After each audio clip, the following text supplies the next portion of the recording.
நான் பைக்ல போயிட்டு இருந்தேன். ஆனா அந்த வெயில்ல அவள் காலோட நடந்து போனது எனக்கு லெசன் ஆயிடுச்சு.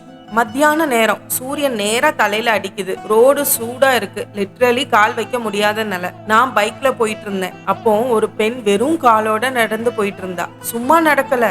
அவ முகத்துல ஒரு பயம் இல்ல, ஒரு வேதனையும் காட்டல. அவ ஸ்ட்ரெயிட்டா போயிட்டு இருந்தா. ஒரு செகண்ட் எனக்கு கில்ட் வந்துருச்சு. நான் ஷூ போட்டுட்டு பைக்ல போய்கிட்டு இருக்கேன். ஆனா அவ இந்த வெயிலோட சூட்டை ஃபீல் பண்ணிக்கிட்டு ஒரு சத்தமும் இல்லாம போய்கிட்டு இருக்கா. அந்த நேரம் எனக்கு ஒரு தாட் வந்துச்சு. இந்த சூட்டை தாங்குற காலுக்கு முன்னாடி அவள் வாழ்க்கையில எவ்வளவு கஷ்டம் தாங்கி இருக்குமோ. நம்மளால 5 நிமிஷம் கூட முடியாதத அவ வாழ்க்கை முழுக்க ஹேண்டில் பண்ணிட்டு இருக்கா. அவ சாதாரண பெண்ணே இல்ல. அவள் ஒரு சைலண்ட் ஃபைட்டர். அவள் கஷ்டம் பேசாது. ஆனா அவள் நடை சொல்லும். வலிமைனா சத்தம் போடுறது இல்ல. சில பேரோட லைஃப் சைலண்டா தான் ஃபயராக இருக்கும். நீ கம்ப்ளைண்ட் பண்றத வேற யாரோ லைஃப்ல ஹேண்டில் பண்ணிட்டு இருக்காங்க. அவ கால்ல ஸ்லிப்பர் இல்ல, ஆனா அவளோட மனசு இரும்பு மாதிரி இருந்துச்சு.